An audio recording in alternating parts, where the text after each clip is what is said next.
I watched this grenade come over the wall. It's like I can see it for a second. It disappeared. I can see it for a second. And it was like time absolutely stood still. And when I was in this blackness of not seeing and not hearing, I knew absolutely that this is death. I had mental issues, I had emotional issues, I had real physical issues. I was a complete psychopath. And when I got out, I thought social media and content creation was just kind of fascinating. How did you decide that was a worthy way to spend your life? If you create the right thing at the right time, it's like a lottery ticket and it goes viral, and then it's your chance at that point to capitalize in whatever way you want to. So I was obsessed with it. So despite the many failures over the course of probably 6 months or so, maybe a year of just like awful cringe videos that went nowhere, on a whim, I was like, you know what? I'm just gonna shoot a quick video, and I leave my phone in the room for a couple hours, come back, and I couldn't even open my phone. And it had over 5 million views in a matter of a few hours. So you built this empire quickly. I went into this feverish, constantly telling stories on TikTok, 3 a day for 30 days, and then was up to 7 million subscribers on TikTok, and then shifted to YouTube, and here we are. What's one thing you can teach me to make me a better storyteller? It's something that people love and hate. If you're gonna tell a story,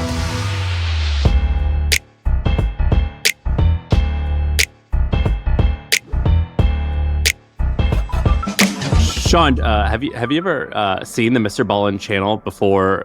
I asked you if he should come on.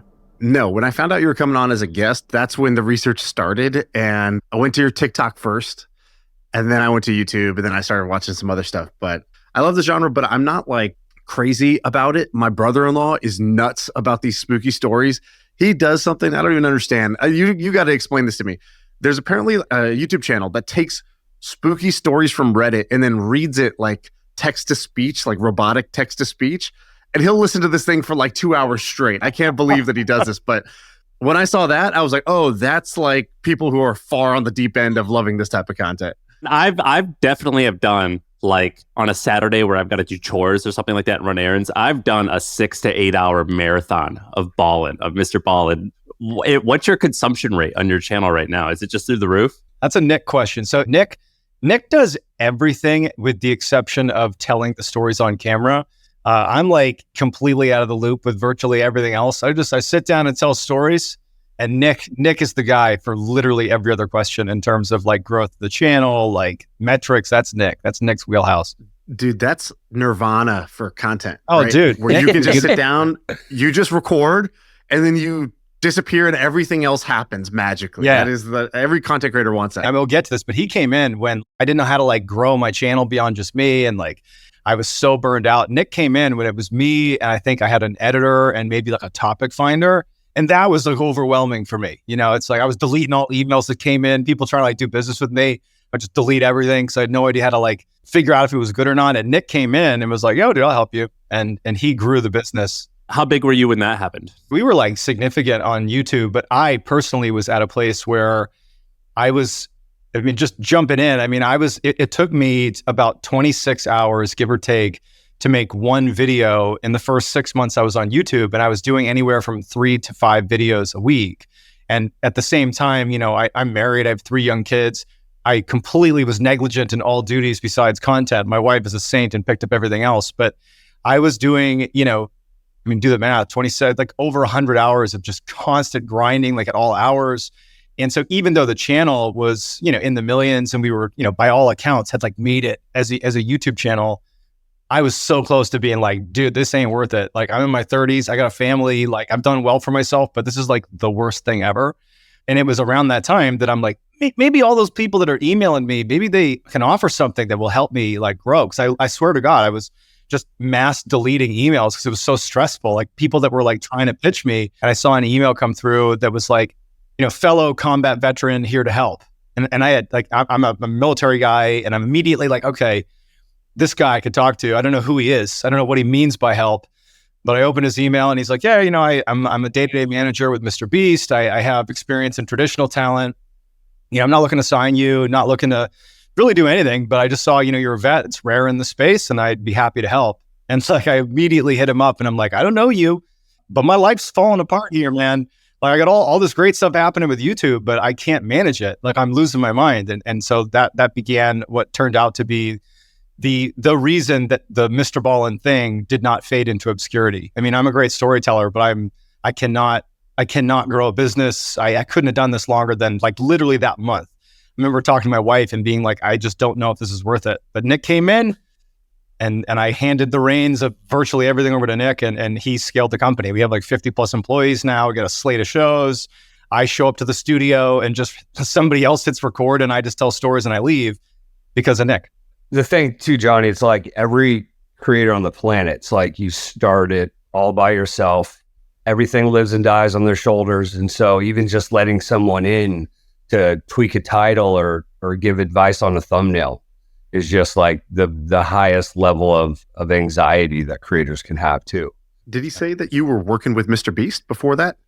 Yeah. So I got hired to be the right hand for the CEO over at Night Media. And so Reed was Jimmy's, main manager, and I got recruited to go be Jimmy's number 2 or Reed's number 2. And I was running day to day with Mr. Beast. So, and before that, I had no clue about anything on YouTube. So I was like learning everything from the Michael Jordan of YouTube. And then I was applying it in real time in real practice. And before that, I was in law school, became a lawyer, did a military stint. So Nick also, when he got out of the military, so he does 90 combat missions in Iraq as an open turret gunner. So I don't know if you're familiar with this. Nowadays, when you're overseas, you're in an enclosed, bomb-proof like MRAP, this huge up-armored 60,000 ton vehicle with literally a remote-controlled gun that has a screen in front of you. That's how they do it now. Nick was in Iraq when it's an open turret, like it's just you hanging it out there, and the turret gunners are the number one target, like as you're rolling through on patrol. So Nick is doing this extremely dangerous mission set, comes back from Iraq, gets out of the military, goes to law school, which is a whole thing. And then he ends up deciding he wants to get into entertainment law, but he has no idea how. So he just begins pestering WME, one of the biggest talent agencies in the world, to like let him work for them. No one's taking his calls. They're like, he's showing up in his one raggedy suit that he's got, like trying to make an impression. He's this big yoked dude with tattoos all over him. No one wants him. He finally gets the attention of one of the partners. He's like, all right, dude, you come here all the time. Like you can work in the mailroom pushing the mail cart. And the dude quickly ascended and was like working with talent, like killing it. So Nick is a highly persistent dude who just does what he wants. It's pretty amazing. We got to know Jimmy because we do an event with him every year. We call it Camp MFM. And I would say the first year we met him, his crew was a lot of like his friends or like his cousin, and like and that's great because you get like high loyalty and like camaraderie and all that. But the operations were obviously like busting at the seams because he's growing so fast, and every single person there has never done anything like this before. And for a lot of them, never done anything before. It's like you're all 23, you're all 24. Everybody was so young. We went back this year, and his right-hand man, Shaan, is this guy who's like... Shaan Hendricks. Sounds like... It reminds of you already, Nick. I think he is ex-military as well. He was just like super operational, just an adult in the room, and just had this like grind mindset. And like you, isn't like enamored by the idea of Mr. Beast. It's not like... Isn't trying to be a part of the cool scene, sees it as an operation that needs to be run well.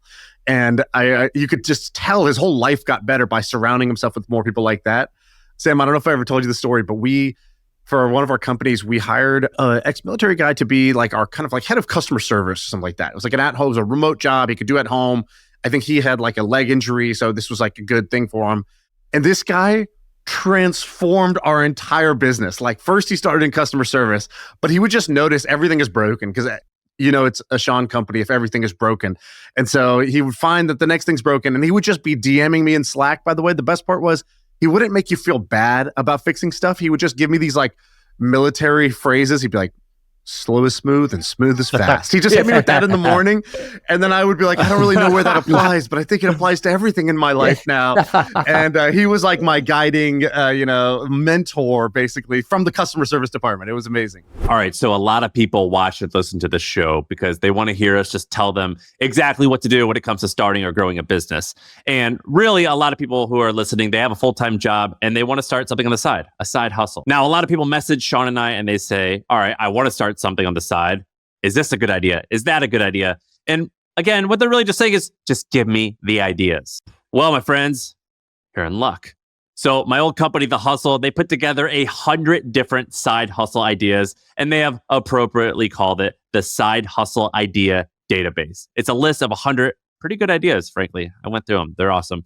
And it gives you how to start them, how to grow them, things like that. It gives you a little bit of inspiration. So check it out. It's called the Side Hustle Idea Database. It's in the description below. You'll see the link. Click it. Check it out. Let me know in the comments what you think. Well, I think John went on Chris Williamson's pod and he told the story where I think a grenade exploded near you and you almost died. And it was a really bad situation. And you're like, it was kind of cool though, because I saw tens of millions of dollars worth of elite training go into play because when I got hurt, my guys like did exactly what they were supposed to do. And it was like clockwork where you're like, it's so cool. I can actually see all of this actually happening.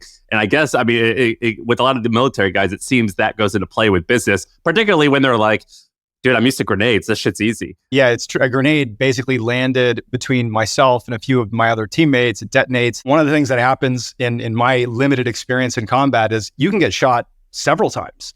You don't just immediately collapse to the ground unless it's like a headshot or something. You can get shot and become a superhuman for like 30 seconds. It's one of the most bizarre things. And it's like we're engaging these guys, and in this absolute chaos, they lobbed the grenades over the wall to our side. And I remember I watched this grenade come over the wall. It's like I can see it for a second. It disappeared. I can see it for a second. And it was like time absolutely stood still. It's not I'm not making that up, but that was my experience. It's like I'm witnessing my death. Here comes this grenade. I know it's a grenade. It's like my brain has become hyper-focused on what's happening. And I remember thinking as it came closer to my head, this all happened in a fraction of a second. I remember thinking, boy, if it detonates here, it's going to blow my head off and my mom won't be able to identify me. Like, I just hope this falls below my head. So even though it's going to kill me, at least they can see my face. I can have an open casket. My family can see me. But, it reached my head and I'm just embracing for death.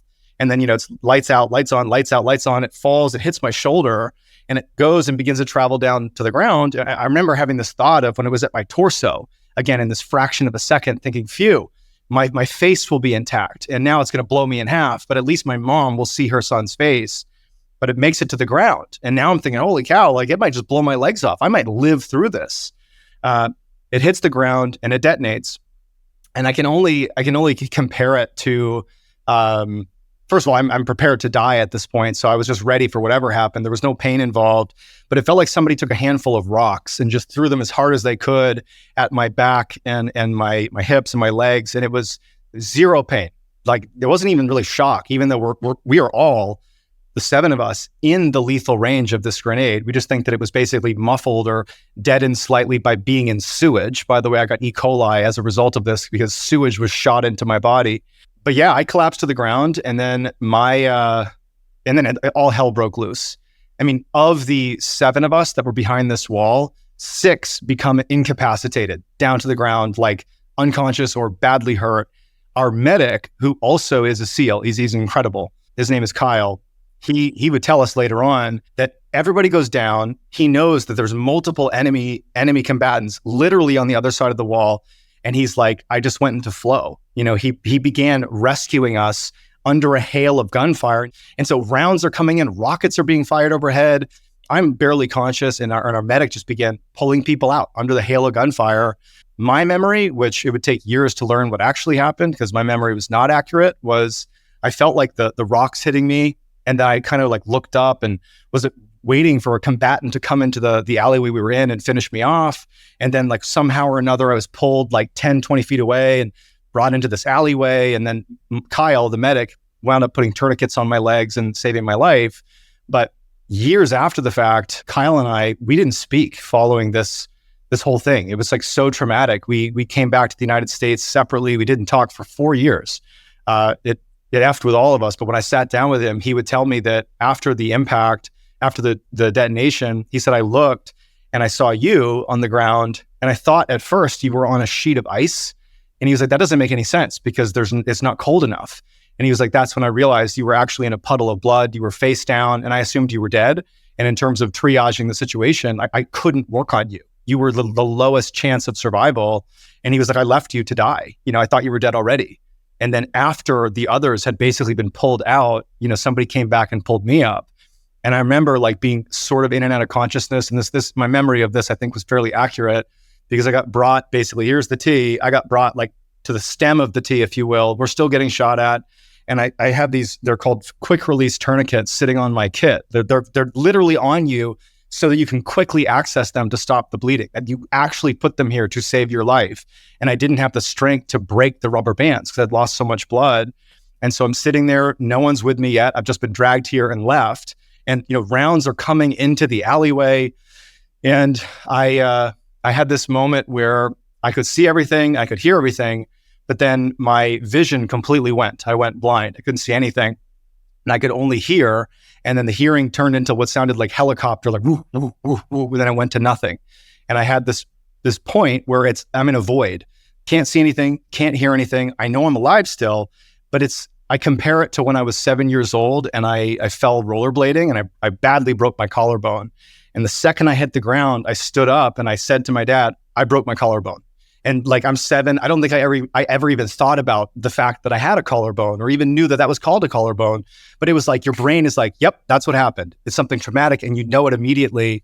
And when I was in this blackness of not seeing and not hearing, I knew absolutely that this is death. Like, absolutely. It was just matter of fact. And I couldn't believe it. Like, I just got married. Me and my wife had put off the idea of having kids until after this deployment. And I'm like, I can't believe that's what's going to happen. I'm going to die here. And one of my final thoughts was, I wonder if in the newspaper, will it say John B. Allen, like killed in action, or will it say Jonathan B. Allen? It was like just weird thoughts of like, will my obituary make a national newspaper or just a local paper? Like, when are they going to tell my wife? It was just so weirdly matter of fact. And it struck me that like, just as much as you know how to live without thinking too hard about it, it's the only thing we know. You are ready to die. You just don't know it yet. When you face that, I imagine you have some type of questioning of like, how do I want to spend my time? Life's short, things like that. Does that mental clarity kind of carry with you for a decade? Honestly, it has. Oddly enough, even though I tried out and became a SEAL, I actually felt like I was somebody that was constantly turning down opportunities in fear of failure. And it was almost like overcompensation to go try out to be a SEAL to like internally write that or balance that out. Like, I had shot down so many opportunities. But after this near-death experience, it's like anytime there's an opportunity, no matter how big, no matter how scary, no matter the opportunity to fail, I do actively think about the fact that like, bro, you're going to die. And it's going to happen, and it's going to be matter of fact, and it's going to feel like, holy shit, I can't believe I'm dying. And that's it. That's the end. And that is the thing that I think about. Just like, not the fragility of life, but the matter of factness of dying. The same way we live every day and we don't think about it. You don't wake up and think, oh, I better live today. You just do it. The same shit happens when you die. And it's going to happen when you probably aren't even expecting it. It's like, there you go, you're done. And so I carry that. And just to close the loop there, after I got medevac and was safe, they debrief you after when you're taken out of country for an injury. And they asked me like, so what are your takeaways now that you've survived this ordeal? And I said to the commanding officer, I'm like, you know what? In real time, I watched what Navy SEALs do under fire. Not me. I was completely worthless. I'm like incapacitated on the ground.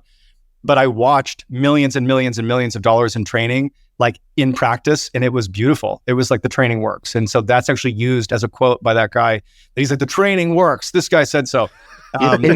When you're deciding to build MrBallen's studio, first of all, going into business, going into content creation, and then building a media company, how did you decide that was a worthy way to spend your life? Basically, I fell backwards into this. I mean, I got out of the military in 2017. It was a medical retirement that was due in large part to this injury I've just described. I wound up deploying one more time in the team, but I had mental issues, I had emotional issues, I had real physical issues. I was a complete psychopath by the time I was being effectively told it's time for you to wrap it up here in the Navy. And when I got out, in an effort to get myself a civilian job, I wound up connecting with this guy named Jordan Selleck, who's this investment banker in New York, turned entrepreneur. And he's like, man, you got to network. And so I started like going on LinkedIn and networking, didn't even know what I was doing. I was just like randomly messaging random people. But before long, I had like met enough people that there was this idea to have a networking event in New York. And so I invited some people that were also leaving the SEAL teams to come with me to meet some business people in New York. It was like pretty open-ended. And I wound up giving a couple of, I guess a speech, if you will, at this like weird event with like 50 people. We called it Elite Meet was the name of the event. And it was meant to just be this one-time event. I gave this talk about, hey, in the room right now, we have these veterans and like, here's what they bring to the table. And Jordan, who was there with me, he talked about what the business people had and what offered opportunities they were looking to fill. And it was great. Like a few people got hired as a result, but ironically, nobody was asking me about getting a job because the assumption was, this is your job. You run this networking event. And so I ended up making that my job. And for a couple of years, I was the CEO of Elite Meet. But to shorten the story, the pandemic happened and our charity was largely event-based. We literally had these big networking events that we would, cultivate over many months, and we couldn't do events anymore because no one could do anything. Like the world shut down. And it was around that time that I was sort of looking at other pathways to live my life. And I thought social media and content creation was just kind of fascinating it's one of the few places where it's fairly obvious that, unless you really buy into this idea that algorithms are like totally, leaning one way or the other, ultimately content creation is a big meritocracy. Ultimately you can create content with no platform, no nothing. And if you create the right thing at the right time, it's like a lottery ticket and it goes viral. And then it's your chance at that point to capitalize in whatever way you want to. And I tried cashing that lottery ticket for a while, doing some cringe, like weird sketch comedy on Instagram and LinkedIn. And I was doing like dance videos. I'm like a middle-aged dude doing dance videos on TikTok, getting made fun of. It was horrible. It was like nothing worked. I was like, boy, I got this. I'm going to be a content creator. But I had this document on my computer. I had two documents. There was like TikTok ideas or content ideas. And on one document, it was like, I'm not kidding, like 50 pages of single space, just bullets of ideas of types of content I could create. And then I had this other document that had a single word on it, or it was like a single bullet point, and it just said Dyatlov Pass. So Dyatlov Pass is this very famous mystery about these hikers in the 1950s who go missing in the Ural Mountains. And they're very experienced hikers and that wind up going missing, and then they're found, and there's these photos of their campsite, and it's been, desecrated, and their bodies are found, and they're like wearing each other's clothes, body parts are missing, they're radioactive. There was one person that was like tucked up in a tree, and there was all these scratch marks at the base of the tree. This is like in the middle of like the Ural Mountains, like it's just snow and ice everywhere. And that same night, like there was a Soviet military movement happening, and one of the people who was in charge, who had no idea about these missing hikers, made a report that he had never made before that happened to coincide with the same time these hikers went missing, where he said, I see these lights that are basically coming up and down and flashing over this section of the mountain, like pretty far away from our position. And that this guy was trying to find out, is there another military movement happening, or is another country invading us? And so it turns out there wasn't, and no one knows what those lights were, and no one knows what happened to these hikers. And so it's this great mystery. And I thought it was fascinating. And that's the content that I like. Like when I go on the internet to look at video, when I'm eating my lunch, that's what I'm going to watch. I'm going to watch videos like that. And to date, I had been trying to mimic other people's content style. I was just copying stuff and trying to hit it big on social media, and it was just not going well at all. How many other videos do you think you made before you had that kind of hit and you found your lane? Because I think this is really important. A lot of people expect to just know their lane up front or hit early on. And even if intellectually they realize I probably will have to do trial and error, even failing like 7, 8, 9 times, 11 times in a row is completely demoralizing for the average person. So how many videos do you think you made before you popped off? On TikTok specifically, there's a slightly bigger version to this story, because there was a time where in between 2017, when I was medically retired, and 2020, when I post this video that goes viral, we were using social media, specifically LinkedIn, to try to drum up support for Elite Meet. We would basically tell stories in text format with a picture attached to it about veterans that were leaving the military. And I would kind of like write stories about their experiences, and then like anecdotally how they connected to why they'd be a good fit in these types of industries. And it was very successful, not viral, but we raised like $500,000 on micro donations that stemmed from these posts that we were doing, me and Jordan in particular, my co-founder. And so I had gotten, call it a taste of what social media can do. Nothing like, what Mr. Ballen is, but it was like using social media as a real tool. And I remember sometime in like 2018 and 19, we're doing all this content that's really centered on veterans and drawing, donations for this charity. And I decided to kind of selfishly in tandem began posting very similar content, like anecdotal military experience type of content, but my own. And with not the intention of drawing support to Elite Meet necessarily, although that was kind of like incidental. It was more like building my own personal brand as like the Navy SEAL. And I drew the ire of the entire Navy SEAL community. Yeah, dude. SEALs hate that, don't they? Which is like super unfair because, I've read the book about the guy who killed bin Laden. Yep. I forget his name. And then there's Goggins and a lot of these guys. My SEAL friends, they talk shit about people who use Navy SEAL as a story. And I understand their perspective. Their perspective is like, it's us. Like, we don't talk about this. We all did this together. But then I understand the other perspective of like, yeah, but like you just served your country and you almost died. And like, you're probably likely looking at like not that awesome of a life after you retire because you're bummed out about what you experienced. And there's a whole bunch of shit why like, it doesn't look awesome once you get out. And so I understand that perspective of like, dude, take what you can get and get ahead. So it's a challenge. You're in a tough spot. Yeah. And unfortunately, it was a blessing and a curse because in a way, when I began posting, text stories of, how I wasn't intending to come off as like Mr. Navy SEAL, but that's entirely how it came off. And once I made that shift, I was like, I'm going to delete all the SEAL content and start anew and just try my hand at something that is completely divorced from being a SEAL.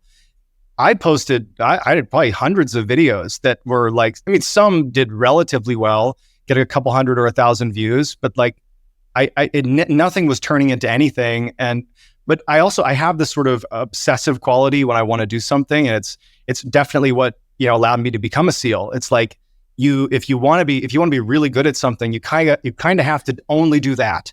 And I had this idea that like, I really want to do something with social media. And so I was obsessed with it. So despite the many failures over the course of probably, 6 months or so, maybe a year of just like awful cringe videos that went nowhere, I had like reached a point where my wife was like, dude, you got to like figure something else out here. This is not really going anywhere. She was very diplomatic about it, but we got 3 young kids, or we had 2 at the time. But I was at this water park in Pennsylvania, this indoor water park with my wife and kids. And on a whim, I was like, you know what? I'm just going to shoot a quick video, the 60-second talk about the Dyatlov Pass. And so I film it in my hotel room and I leave my phone in the room because we're going down to the water park and I didn't have a way to waterproof it.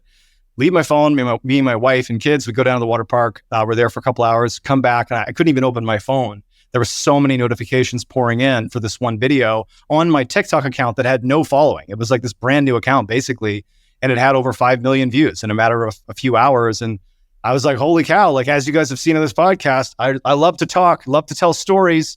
Maybe I can just keep doing this on TikTok. And so I went into this feverish, like constantly telling stories on TikTok. 3 a day for 30 days, and then was up to like 7 million subscribers on TikTok, and then shifted to YouTube, and here we are. Well, let me tell you one thing. This is going to tell you a little bit about you and a lot about me. You told 2 stories just now. Yeah. You told a story of you representing our country, nearly dying in war, being saved by the Navy SEALs, facing a life or death experience, and I was like, I like this story. Then you talked about how you came home, you got on LinkedIn, you started using the easy button to try to post content, and then you admitted you were like, I didn't want to be doing that, but I was doing that, and I didn't care. I wanted to do it anyways, and then people shit on me for it, and it felt really bad, and they were right. Yeah, and I was like, I ride with this guy. I love this guy because there are so few people on Earth. There are a few people on Earth who have lived through war and survived.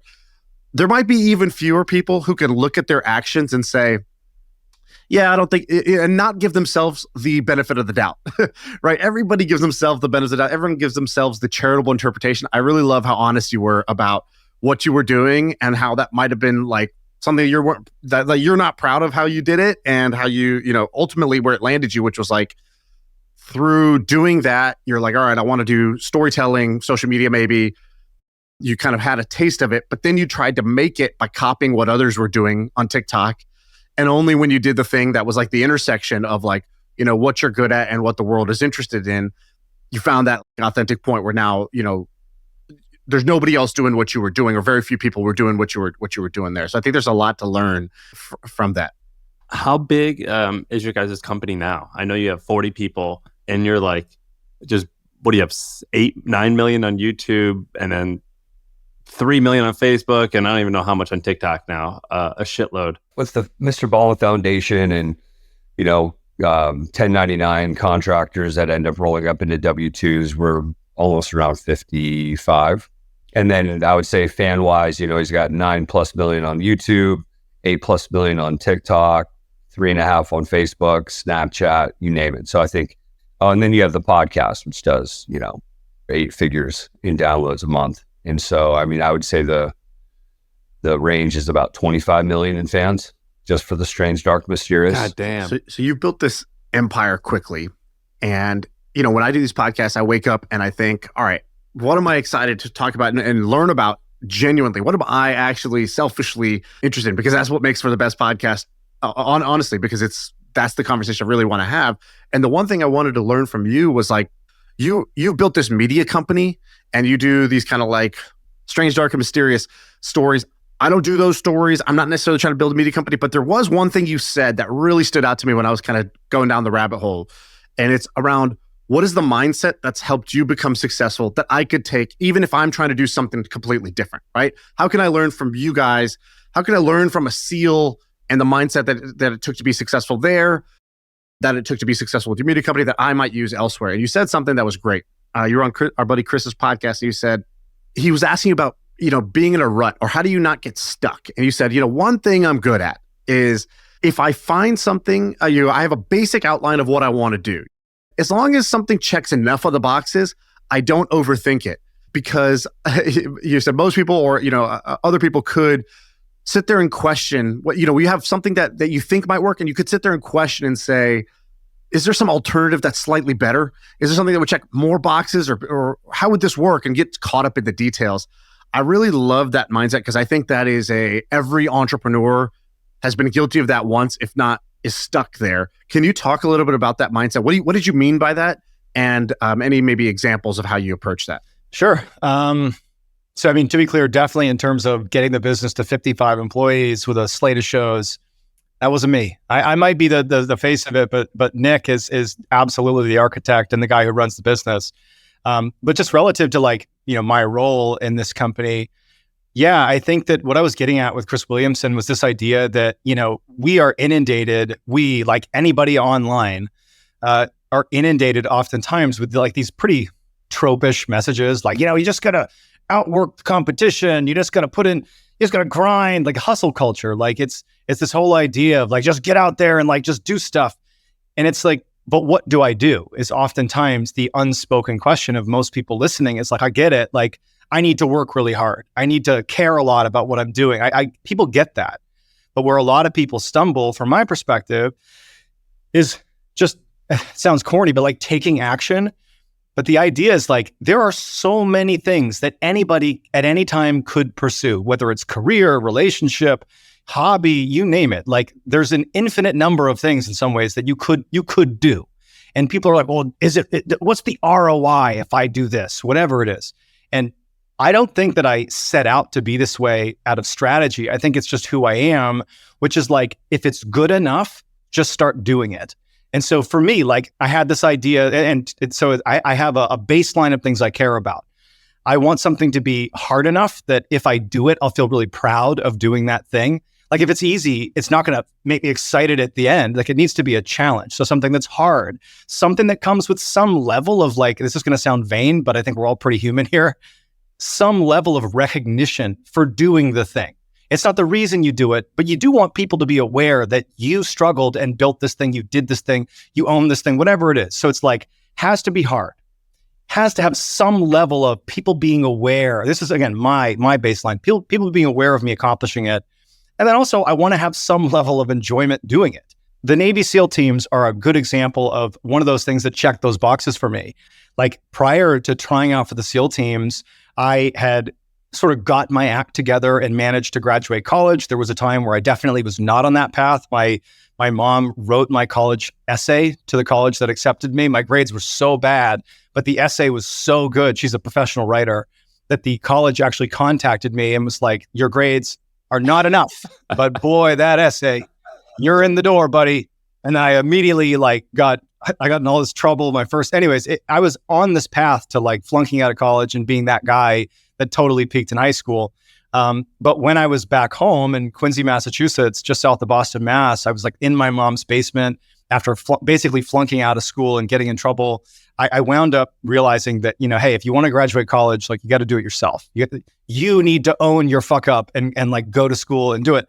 And so I managed to graduate. I took some local classes, went back to the old university. I graduated, I got my degree, but I had no idea what I wanted to do after college, like none. I majored in philosophy with a minor in English because there was no pre-law degree, because I sort of convinced myself that maybe I'll be a lawyer.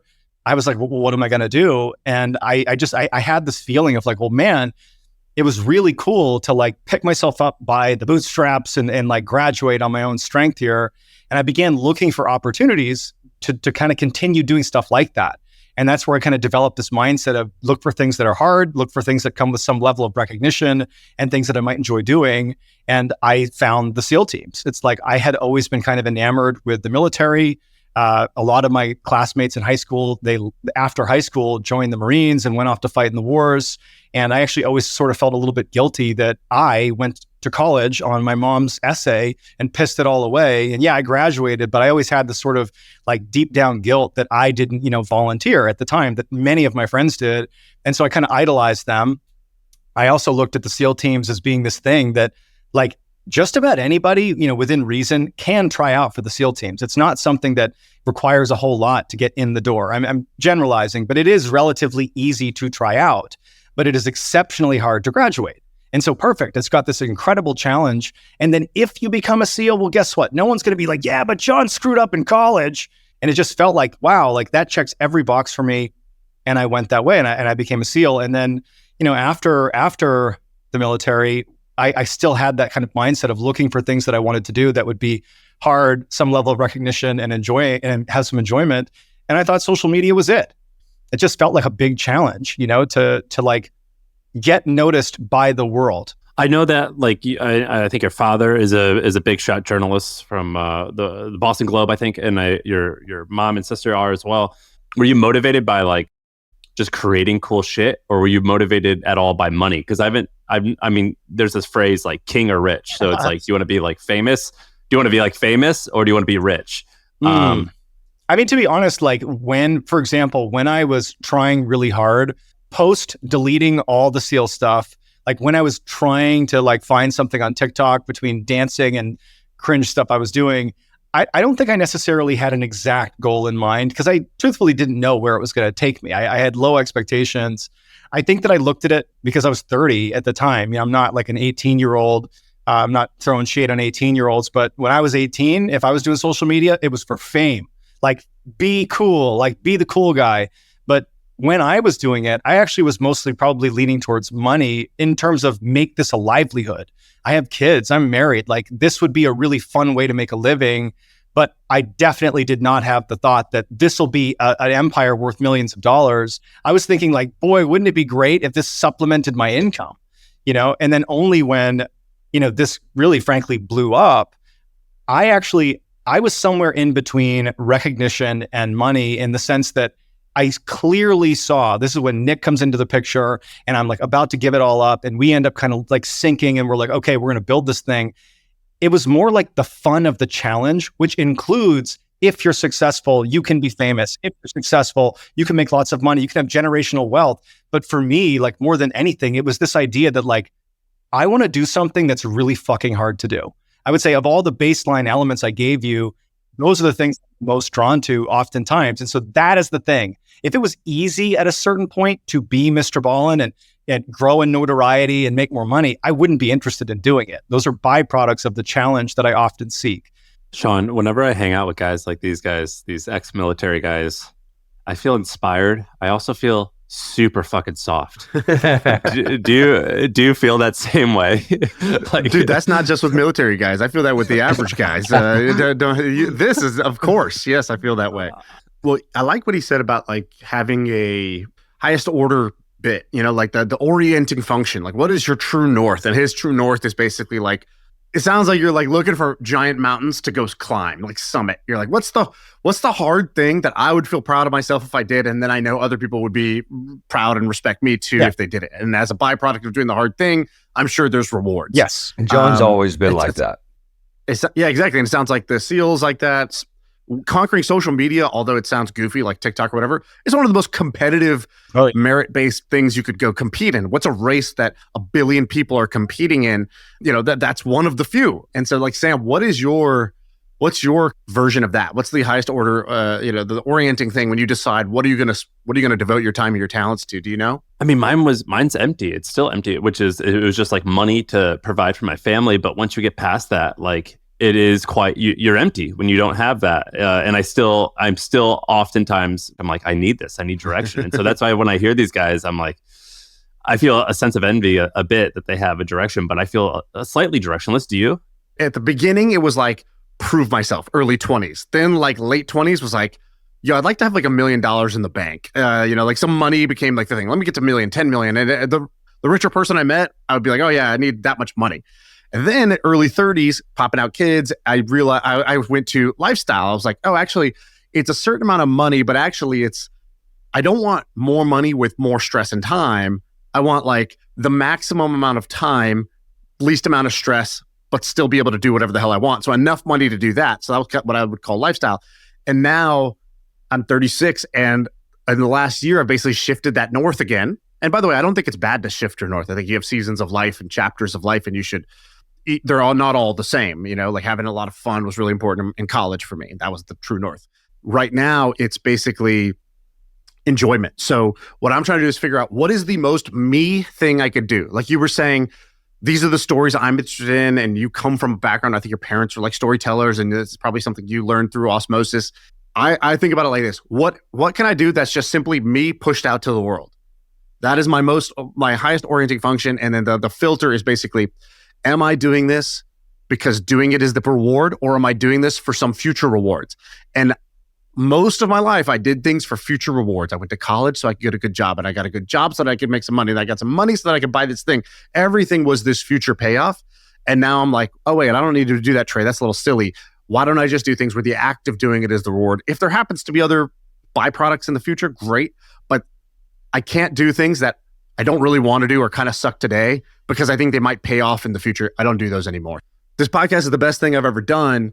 And when I started it, I was basically like, I'm going to lose. I wrote down in my plan, this should lose about $10,000 to $20,000 a year. I'm comfortable with that. So it's like the only like not only just won't make me rich, I planned for it to make me slightly poorer every year doing it. And ironically, this is the thing that's done the best. It's been the most successful of all the projects, and I'm willing to do it forever. This is the only thing I do that I'm not looking to exit, right? Like I'm not looking to sell this and like, then I'll be able to relax and retire. It's like, no, I kind of want to keep doing the pod. You'd have to pay me to stop. Do you guys have, for MrBallen Studios, do you guys have this like North Star in terms of how many people you're going to reach or how big the company's going to get? Or is this a business that you're like, man, one day we could sell this for like $200 million? Yeah. What do you label the top of the mountain? Or like, what's the height of the mountain you're trying to climb here? The North Star, I would say, for the company, as far as, being a manager, it's always what's your client's North Star. That's your North Star. And then as CEO, it's still that, but it's what's John and I's North Star for the studio, his vision, and I implement and execute. Well, that's the noble sounding thing. John, what's the dirty, selfish, ego-driven goal you have? Yeah, like surely you guys are sit down and you're like, man, I think in 5 years we could do $100 million in revenue. Yeah, or dude, like, is there... my New Year's resolution is to build healthy habits. But there's the dirty, selfish goal of like, I want to take my shirt off and see some abs, baby. Like, come on, I won't say that, but like that's part of it for sure. So I will say that before all of this happened, before I was in college, I always aspired to be. I played baseball growing up, not like at a very high level. I played through high school, but I was like really good in my hometown.